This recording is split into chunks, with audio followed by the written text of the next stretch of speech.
Hello friends, હું છું તૃપ્તિ. આજે આપણે બનાવીશું ફણસીનું શાક. તો અહીંયા જે આપણે શાક બનાવ્યું છે એ શાકની અંદર ખૂબ જ ટેસ્ટી બને છે. સાથે સાથે તમે ખરેખર આ શાક બનાવતું નથી.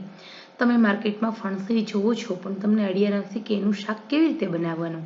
તો ચલો આજે આપણે બનાવીએ ફણસીનું શાક. અહીંયા આપણે ફણસી લીધી છે. ફણસીને મેં ઝીણી ઝીણી સમારી લીધી છે, તમે જોઈ શકો છો. અને સાથે એમાં મેં વટાણા ઉમેરી દીધા છે. આવી રીતે ફણસીને ધોઈ અને ચોળીની જેમ ઝીણી ઝીણી સમારવાની છે. 250 ગ્રામ ફણસી છે. 1.5 ચમચી તેલ ગરમ કરવા માટે મૂક્યું છે. તેલ આપણું ગરમ થાય એટલે આપણે એની અંદર રાઈથી વઘાર કરીશું. 250 ગ્રામ ફણસી અને સાથે અડધી વાટકી લીલા વટાણા લીધા છે, કારણ કે અત્યારે લીલા વટાણા માર્કેટમાં ખૂબ સારા મળે છે. તો હવે અહીંયા આપણે સૌથી પહેલાં તો રાઈ તડતડ બંધ થાય એટલે જીરાથી વઘાર કરીશું. એ પછી આદુ લસણ અને મરચાંની 1 ચમચી પેસ્ટ, હળદર અને જે ફણસી અને વટાણા સમારેલા છે એ અત્યારે બધા નહીં ઉમેરીએ, માત્ર અડધા ઉમેરીશું. અને પછી જ આપણે બધા મસાલા કરવાના છે. મસાલામાં થોડું ટેસ્ટ અકોર્ડિંગ મીઠું, હળદર આપણે એડ કરી, લાલ મરચું ઉમેર્યું અને સાથે થોડું કાચું જીરું અને ધાણા જીરું આટલું ઉમેરી થોડો ગરમ મસાલો ઉમેરી દેવાનો છે. અને પછી આપણે આ બધા મસાલા સાથે આપણે હલાવી લઈશું.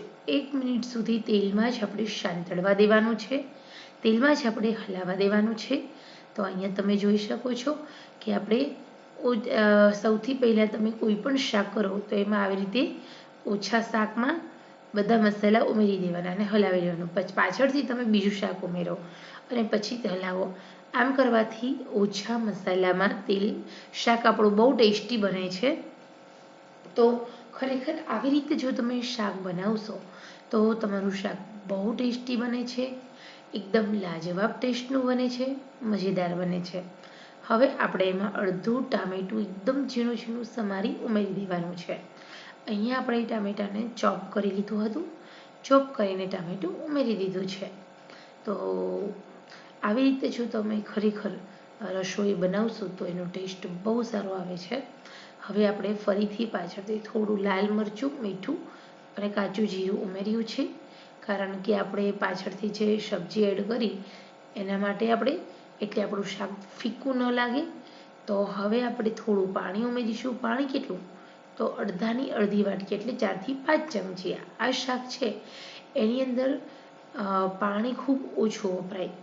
પાણી ઓછું જોઈએ અને મીડિયમ આંચે માત્ર 2 સીટીમાં આ શાક બનીને રેડી થઈ જાય છે. તો હવે આપણે 2 સીટી થવા દઈએ. અહીંયા 2 સીટી થઈ ગઈ છે. એની રીતે કુકરને ઠંડુ થવા દેવાનું. અહીંયા જુઓ તો એકદમ સરસ રીતે આપણું શાક બનીને રેડી છે.